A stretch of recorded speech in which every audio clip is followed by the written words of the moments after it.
नमस्कार मेरे प्यारे साथियों, स्वागत है आपका अपने YouTube चैनल पवन हिस्ट्री क्लासेस में। साथियों, आज हम पढ़ेंगे कि दूसरी सदी ईसा पूर्व से तीसरी सदी ईसवी तक भारत का विदेशों से होने वाले व्यापार के बारे में। इनके अंतर्गत कौन कौन से ऐसे प्रमुख वाक्य हैं या ऐसे कौन कौन से प्रमुख व्यापार हैं जिनसे कि पेपरों में क्वेश्चन पूछे जाते हैं। तो मैं किन के बारे में बताऊंगा? दूसरी सदी ईसा पूर्व से यानी मौर्य उत्तर काल से और तीसरी सदी तक के तीसरी ईस्वी तक जितने भी व्यापार हुए वो किन नामों से हुए, किन किन चीजों के व्यापार हुए, उनके बारे में पेपरों में किस प्रकार से क्वेश्चन पूछे जाते हैं, उनके बारे में हम इस वीडियो के माध्यम से जानेंगे। तो मेरे प्यारे साथियों, देरी ना करते हुए शुरू करते हैं। दूसरी सदी ईसा पूर्व से तीसरी ईस्वी तक। तो मेरे प्यारे साथियों, इसमें क्या है, मैंने वो जो व्यापार हैं जो दूसरी सदी से और तीसरी ईस्वी तक के हैं उनके बारे में इस वीडियो के माध्यम से बताने की कोशिश करी है कि उस समय व्यापार को किन किन नामों से जाना जाता था या फिर व्यापार में कौन कौन सी ऐसी वस्तुएं थी, उनके क्या क्या नाम थे जो उस समय व्यापार के काम आती थी। तो मेरे प्यारे साथियों, शुरू करते हैं। दरअसल क्या है, उस समय व्यापार में ज्यादातर जो हमारा प्राचीन व्यापार वो मिस्र, मध्य एशिया, रोमन साम्राज्य, इनसे ज्यादा था। तो व्यापार में अब हम जानेंगे कि कौन से क्षेत्र से क्या क्या चीजें बहुत ज्यादा मशहूर थी और किन किन चीजों से हमें क्या क्या चीजें मिली, कौन कौन से साक्ष्य मिले जिनसे हमें यह प्रमाणित होता है कि भाई पुराने समय में हमारे देश का व्यापार दूसरे देशों से किन किन चीजों का था और उन लोगों को क्या क्या चीजें हमारे देश से आवश्यकता की जो थी, कौन कौन सी वो आयात करते थे और कौन कौन सी निर्यात करते थे, उनके बारे में इस वीडियो के माध्यम से जानेंगे। व्यापार में अगर बात करें, दूसरी सदी ईसा पूर्व मगध में लोहा बहुत ज्यादा उस समय होता था। तो हमें क्या पता चला कि मगध से लोहा और हिमालय क्षेत्र से हमें क्या क्या मिलता था? कस्तूरी और केसर। हिमालय क्षेत्र से कस्तूरी और केसर मिलता था। कब मिलता था? दूसरी सदी ईसा पूर्व से तीसरी सदी ईस्वी तक। उनके बारे में जानेंगे। तो पंजाब से हमें क्या चीज मिली? नमक। पंजाब से हमें नमक मिलता था। और कश्मीर से, पंजाब से नमक, कश्मीर, कौशल, कलिंग, विदर्भ, ये 4 साम्राज्य मान लो, जनपद मान लो, या फिर एक तरह से उस समय के व्यापार के प्रमुख केंद्र मान लो कि कौन कौन से प्रमुख केंद्र थे। जैसे कि मगध हो गया जो कि व्यापारिक केंद्र भी था और मशहूर भी था, और मौर्यों की राजधानी भी। मौर्यों क्या, उससे पहले जो भी शासक थे, मगध ही ज्यादातर राजवंशों की राजधानी भी रही है। तो क्या इनसे हमें क्या चीज मिलती थी? हीरे हमें कश्मीर, कौशल, कलिंग और विदर्भ से मिलते थे। और इसी बीच में मगध जैसे लोहे के लिए मशहूर था, इसमें क्या, मगध वृक्षों के रेशे से जो वस्त्र बनते थे उनके लिए भी मगध मशहूर था। उज्जैन उस समय क्या था? उज्जैन उस समय मनके बनाने का प्रमुख केंद्र था। मनके जो हैं वो उज्जैन से, यानी उज्जैन व्यापारिक केंद्र भी था और मनके बनाने का केंद्र भी था। यहां से हमें यह जानकारी मिलती है। बंग और पुंडु क्षेत्र से क्या? मलमल। क्या था? मलमल। और मलमल को किस नाम से जाना गया? गंगई। तो मलमल का, एक तो मलमल की हमें यह पता चली कि कौन कौन से क्षेत्र से, बंग और पुंडु क्षेत्र। बंग यानी बंगाल और गंगेई। मलमल का नाम पता चला कि मलमल को उस समय किस नाम से जानते थे, तो गंगेई नाम से। इसी बीच में प्लिनी महोदय, दूसरी सदी ईसा पूर्व में प्लिनी महोदय जी क्या कहते हैं कि भारत में गंधक और सीसा, क्या चीज, ये हमें प्लिनी महोदय जी के अनुसार ये हमें बताते हैं कि उस समय भारत में गंधक और सीसा नहीं होता था। क्या, गंधक और सीसा भारत में नहीं होता था। और मोती, मोती पेरीमोला से यानी चोल बंदरगाहों से उस समय हमें दूसरी सदी ईसा पूर्व में मोती पेरीमोला बंदरगाह से हमें प्राप्त होते थे। रत्नों की भारत को क्या कहा जाता था, एकमात्र जननी। रत्नों की एकमात्र जननी भारत को कहा जाता था। और महंगी वस्तुओं की जन्मदायत्री, कौन सी, महंगी वस्तुओं की जन्मदात्री, यानी कि जो अनमोल वस्तुएं थी वो भी भारत में उस समय होती थी। क्रेता और विक्रेताओं के मध्य, क्रेता और विक्रेताओं के मध्य सौदेबाजी, सौदेबाजी करने वालों को क्या कहा जाता था, पणीय। पणीय उस समय क्रेता और विक्रेता के मध्य जो सौदाबाजी करते थे उनको पणिव्यय कहा जाता था। धर्म शास्त्रों में दूसरी सदी की ही अभी घटनाएं चलनी है उस समय से, और तीसरी ईसवी यानी यीशु से पहले और ईसा मसीह के बाद की घटनाएं बीसी और एडी में। तो धर्म शास्त्रों की अगर हम बात करें उस समय की, तो यहां पर व्यापार में जो ब्याज की दर थी वो क्या थी, ब्याज की दर 15% थी।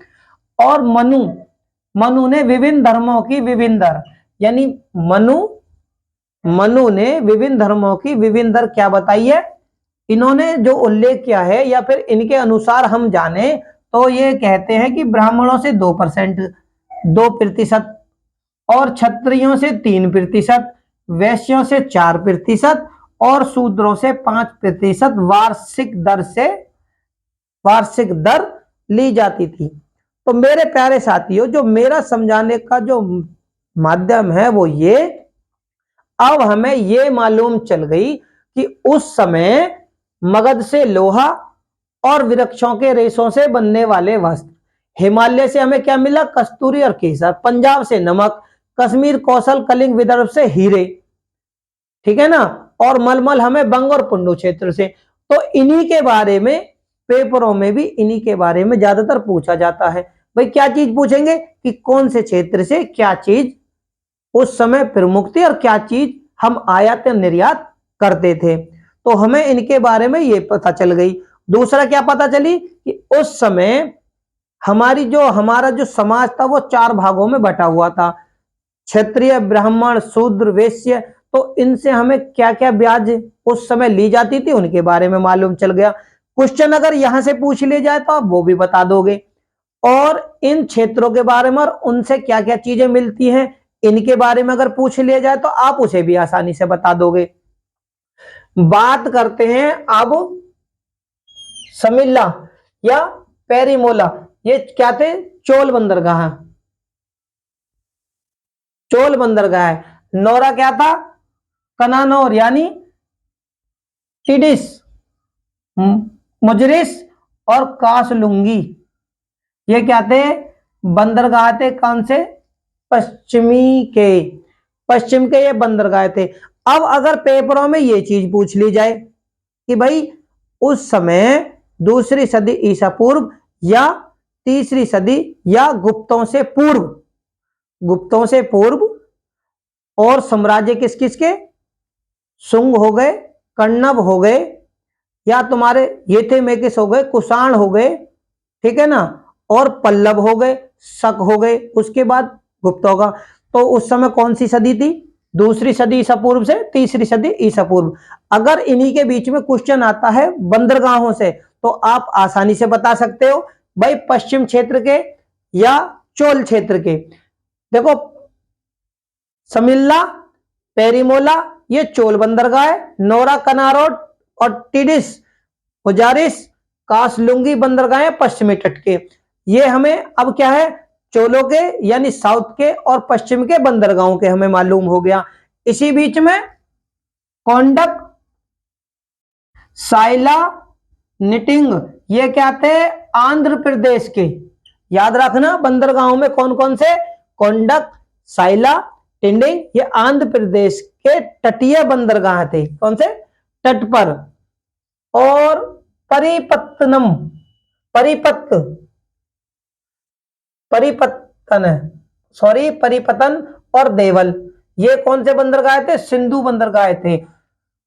हमेशा इन बंदरगाहों से क्वेश्चन पूछे जाते हैं। वो ज्यादातर किस चीज के बारे में पूछे जाते हैं, मिलान के लिए। तो मैंने आपको इन्हें विस्तार से इसलिए बताया कि पश्चिमी तट के कौन कौन से बंदरगाह या साउथ के कौन कौन से हैं उनके बता दिया, आंध्र प्रदेश के तट पर कौन से थे उनके, और सिंध के यानी सिंधु नदी जो सिंध क्षेत्र में बंदरगाह थे वो कौन से थे, परिपत्र, पतन और देवल, इनके बारे में बता दिया।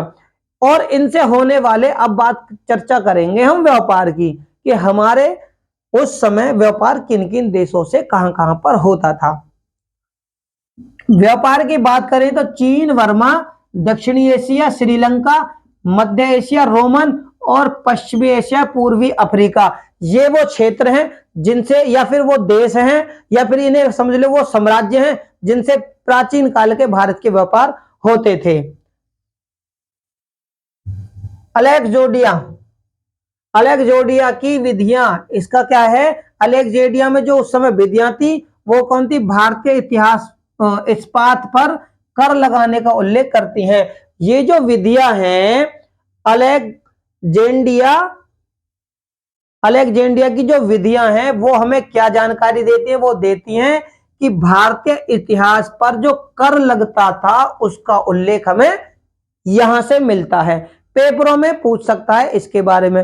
तो मैं नहीं चाहता कि कोई भी इतिहास के पेपर में कोई भी क्वेश्चन आप लोगों से छूट जाए। मैं ये ना चाहता कि क्यों, क्योंकि पेपरों में ये नहीं है कि मोटा मोटा पूछा जाए, भाई बारीकी से भी पूछा जाता है और पूछते हैं, इसलिए मैं नहीं चाहता कुछ भी आप लोगों से छूटे।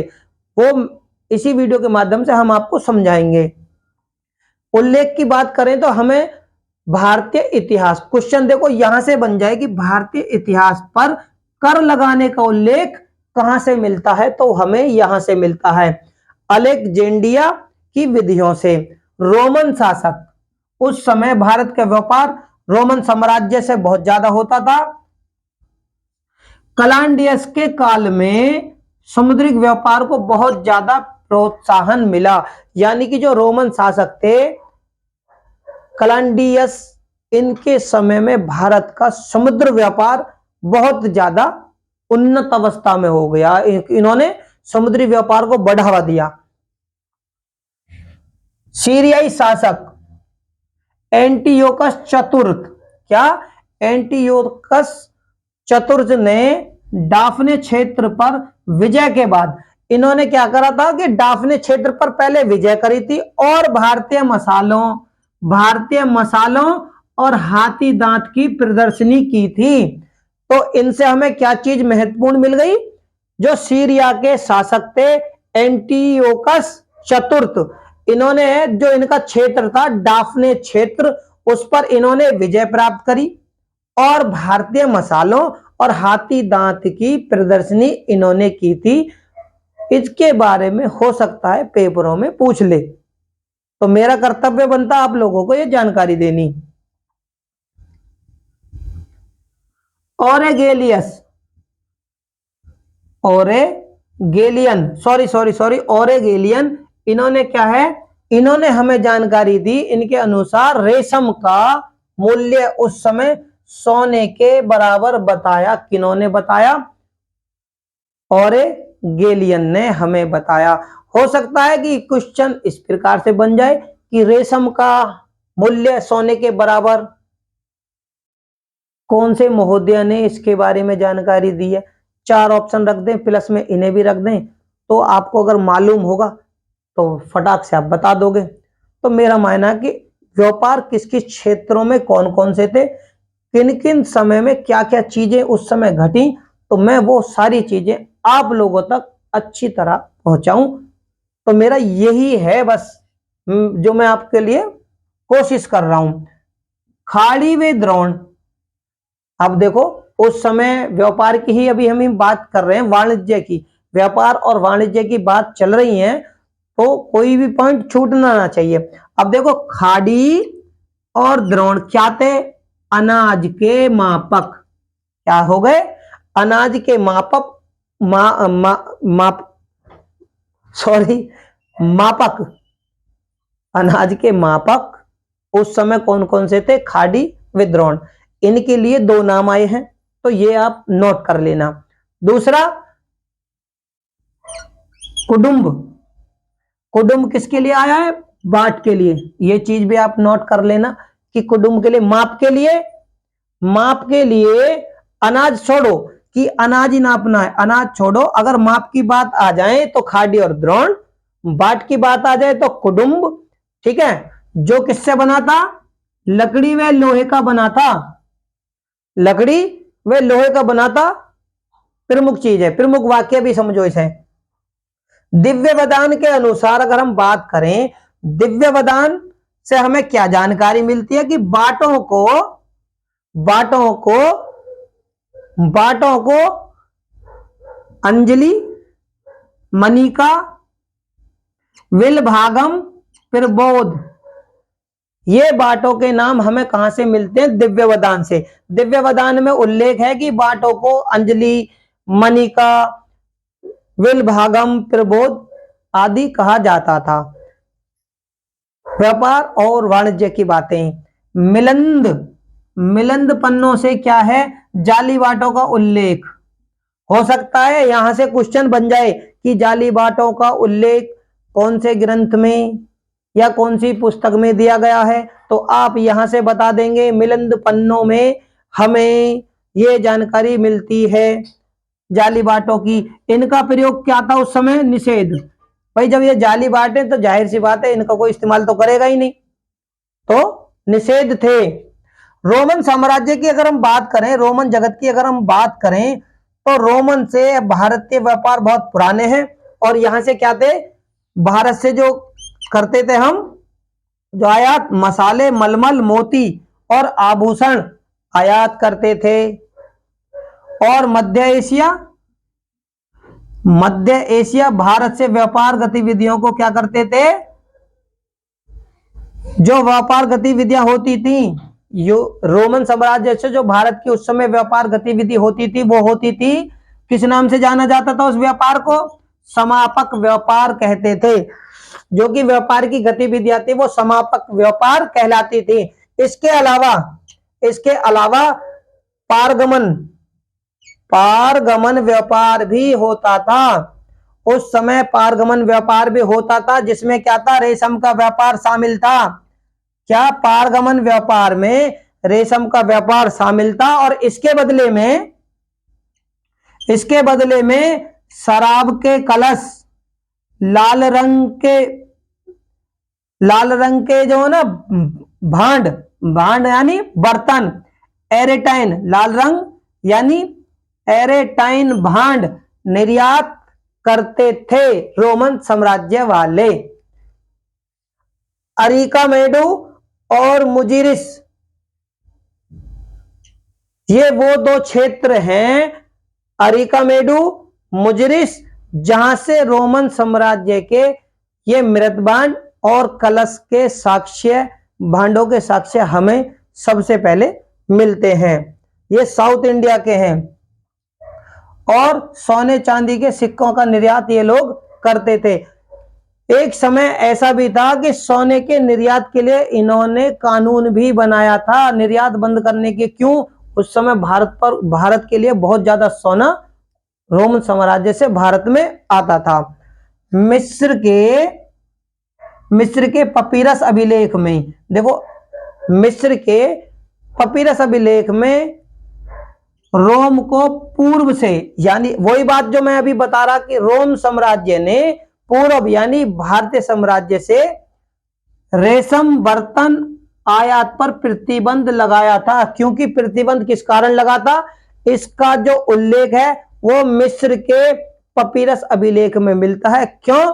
क्योंकि बहुत ज्यादा सोना उस समय रोम साम्राज्य से भारत आता था, इसी के परेशानी, तो वहां पर सोने की बहुत ज्यादा कमी हो गई, जिस कारण वहां भारत के लिए यह नियम बना दिया कि भाई प्रतिबंध लगाओ, सोना नहीं जाना चाहिए भारत, यानी रोम से भारत की तरफ। बात करते हैं शिल्प उद्योग की। कौन सी? दूसरी सदी ईसा पूर्व के शिल्प उद्योग की। तो मिलिंद पन्नों में 75 व्यवसायों की जानकारी है। शिल्प उद्योग की बात करें या व्यापारियों की बात करें या व्यवसाय की बात करें तो 75 व्यवसायों की जानकारी हमें मिलिंद पन्नों से मिलती है। लोहे इस्पात की अगर हम बात करें, जो उस समय भाई 200 सदी ईसा पूर्व और तीसरी सदी, लगभग 500 सालों के बीच में, 500 सालों के बीच में, और बहुत सारे साम्राज्य राजवंशों के समय में कौन कौन से बर्तन चलते थे या कौन कौन से उनके नाम थे या किन किन से उस समय विदेशी, कौन कौन से शासक विदेशी व्यापारियों से व्यापार करते थे, तो उस समय की घटनाएं इस वीडियो के माध्यम से मैं आप लोगों तक पहुंचा रहा हूं।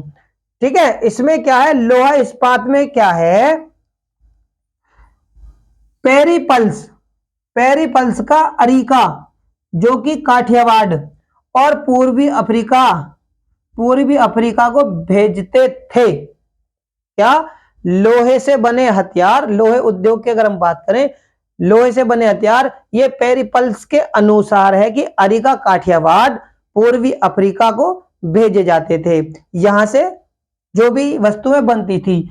तक्षशिला, तक्षशिला से, तक्षशिला के सिरकप, तक्षशिला का एक छोटा क्षेत्र जिसका नाम है सिरकप, और आंध्र प्रदेश के नलगोंडा स्थल, आंध्र प्रदेश के नलगोंडा स्थल और तक्षशिला के सिरकप, ये क्या थे, लोहे की, यहां से हमें क्या उस समय की वस्तुएं मिली हैं। तो कौन से क्षेत्र हो गए?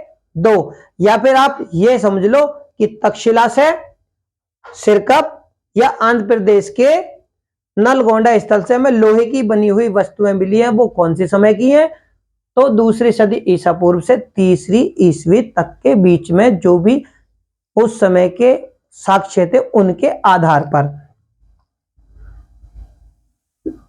पीतल का उद्योग, उस समय पीतल का उद्योग भी होता था। इसमें क्या है, व्यवसायियों के जो नाम आए हैं, जो व्यापार करते थे, व्यवसाय थे, उनके नाम थे रीतिकार और मनुस्मृति, क्योंकि स्मृतियों का काल भी गुप्तोत्तर समय, गुप्तोत्तर के पूर्व और मौर्योत्तर काल के बाद का है जो स्मृतियों का समय है। तो उस समय क्या है, इसमें क्या रीतिकार और रीतिकाय कहा गया है। अब इनसे हमें पीतल उद्योग के व्यापारियों यानी व्यवसायों के जो नाम थे उनके बारे में हमें जानकारी मिलती है। वस्त्र उद्योग की बात करें, वस्त्र उद्योग, उस समय का वस्त्र उद्योग क्या था, रेशमी वस्त्र उद्योग सबसे ज्यादा था। और रेशमी वस्त्र उद्योग की अगर हम बात करें तो चीन से ना कच्चा माल मंगाया जाता था। उस समय चीन से जो कच्चा माल बनता था, कच्चा माल मंगाते थे, कच्चा रेशम मंगाते थे और उसे बनाते थे। तो उस कच्चे माल को सिल्क यानी रेशमी मार्ग से लाया जाता था और उस रेशमी मार्ग पर पड़ने वाले स्थलों की बात करते हैं जो कि पेपरों में पूछे जाते हैं। वो कौन कौन से, उस समय उस मार्ग पर कौन कौन से प्रमुख नगर थे, भाई नगरों के बारे में पेपरों में पूछ सकता है, इसलिए मुझे जो अच्छा लगा मैं आप तक पहुंचाने की कोशिश कर रहा हूं। तो कौन थे? चीन का कौन सा था? तुन्हेआंग करा शहर, तुन्हेआंग के करा शहर, कूची,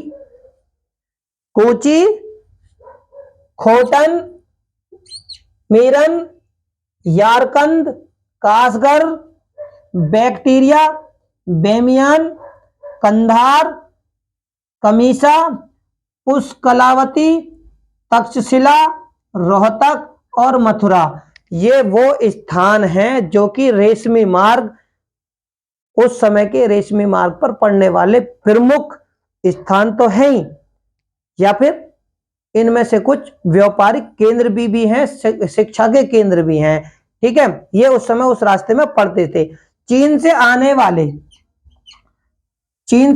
वाले कच्चे रेशम को, भाई चीन से हम बता रहे थे अभी कच्चा रेशम आता था, उस कच्चे रेशम को क्या कहते थे? चिनासुक, चिनंगसुक और चीन भूमिज और चीनपट, ये हो गए कच्चा माल। ये जो तीन नाम आए हैं, ये आए हैं कच्चे माल के। इसी के दौरान पेपरों में आदमी यहीं पे थोड़ा सा कंफ्यूज होता कि कच्चे माल के लिए तो ये तीन नाम आए हैं, लेकिन तैयार माल के लिए क्या? तैयार माल के लिए कासेपम, चित्रपट, पट्टासुक। ठीक है, ये आ गए अब तैयार माल के लिए नाम इन्हों का लिया जाता है। ऊनी वस्त्र उद्योग उस समय, भाई कुल मिलाकर मेरा जो कहने का तात्पर्य यह है, उस समय ज्यादातर भाई मैं व्यापार के ही बारे में बात कर रहा हूं। ये स्पेशल वीडियो व्यापार के लिए ही, कि उस समय किस किस तरीके से व्यापार होता था, कौन कौन से शहर पे थे, और व्यापार में हम जिन वस्तुओं का व्यापार होते थे उस समय उन वस्तुओं को किन नामों से जाना जाता था। ठीक है, ऊनी वस्त्र उद्योग की अगर बात करें तो वैदिक काल में क्या है? वैदिक काल में ऊनी वस्त्रों कहां से थे? ये ऊनी वस्त्र गंधार से। और मौर्य काल में नेपाल से। भाई क्या होता था? ऊनी वस्त्र का जो उद्योग होता था या ऊनी वस्तुओं का जो निर्माण होता था, तो वैदिक काल में तो वो गंधार से, और मौर्य काल में कहां से? नेपाल से। अब मौर्यों के बाद, भैया मौर्यों के बाद कहां से होता था? नेपाल और स्वात घाटी अफगानिस्तान। भाई मौर्यों के बाद में यानी दूसरी सदी से तीसरी ईस्वी तक मैंने वो चीज बता दी कि वैदिक काल में कहां से होता था उस समय? ऊनी वस्त्र उद्योग, क्या केवल ऊनी वस्त्र उद्योग। और मौर्यों के काल में कहां से होता था उसके बारे में जानकारी ली, और मौर्यों के बाद में नेपाल और स्वात घाटी अफगानिस्तान। अब इनके नामों के बारे में जानते। भाई नाम क्या था? कुतकम्ब, क्या था?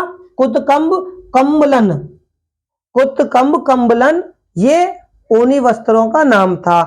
इसके बाद में भिंगसी अपसारक, भिंगसी अपसारक क्या थे? ऊनी वस्त्र थे, यानी कि ये ऊनी वस्त्रों के नाम थे। और ये कहां थे? अब इनका केंद्र के बारे में जानते हैं। भाई वहां से ये चीज आती तो थी, लेकिन वाराणसी में ये इनका प्रमुख केंद्र था, वाराणसी में ये बनाई जाती थी। तो मेरे प्यारे साथियों, इस वीडियो के माध्यम से हमने ये जाना कि दूसरी सदी ईसा पूर्व से तीसरी ईस्वी तक भारत से किन किन क्षेत्रों से व्यापार होता था, किन किन क्षेत्रों में क्या क्या चीजें मिलती थी, कौन कौन से धर्मों पर किस प्रकार से ब्याज की दरें थी, कौन कौन से प्रमुख स्थान से, और कौन कौन सी चीजों को किन किन नामों से जाना जाता था। जैसे कि मैंने आपको बताया कि अनाज नापने के लिए क्या नाम थे, बाटों का क्या नाम था, किन किन चीजों का क्या निषेध था, और कौन कौन से प्रमुख क्षेत्र थे, और जिन चीजों का, जैसे कि भाई लोहा इस्पात हो गया, पीतल उद्योग हो गया, ऊनी वस्त्र उद्योग हो गया, फिर ठीक है ना, तो शिल्प उद्योग हो गया। तो किन किन चीजों में, मैंने इस वीडियो के माध्यम से यही चीज आपको बताने की कोशिश करी है कि उस समय व्यापार किन किन चीजों से, कहां पर, किन से, कौन से क्षेत्र थे, कौन से बंदरगाह थे, और उन वस्तुओं के क्या क्या नाम थे, उनके बारे में इस वीडियो के माध्यम से हमने जाना। तो मेरे प्यारे साथियों, अगर आपको मेरी ये वीडियो अच्छी लगे तो इसे लाइक, शेयर, चैनल को सब्सक्राइब करना ना भूलें। उम्मीद करता हूं कि इस वीडियो के माध्यम से आपको जो व्यापार और व्यापारियों के नाम या वस्तुओं के नाम से जो भी संबंधित सवाल थे, जो कि पेपरों में पूछे जा सकते हैं, उनके बारे में मैंने इस वीडियो के माध्यम से बताया। तो उम्मीद करता हूं मेरे प्यारे साथियों, आपको यह वीडियो पसंद आएगी। तो इसी के साथ अगर कोई भी जानकारी हो या मेरे बारे में कोई भी वीडियो के माध्यम से अगर कोई आपको किसी भी तरीके की समस्या हो तो आप कमेंट बॉक्स में लिखकर मुझे जवाब दे सकते हैं। और मेरी वीडियो को देखने के लिए इसे देखें, लाइक करें, शेयर करें और चैनल को सब्सक्राइब करना ना भूलें। धन्यवाद।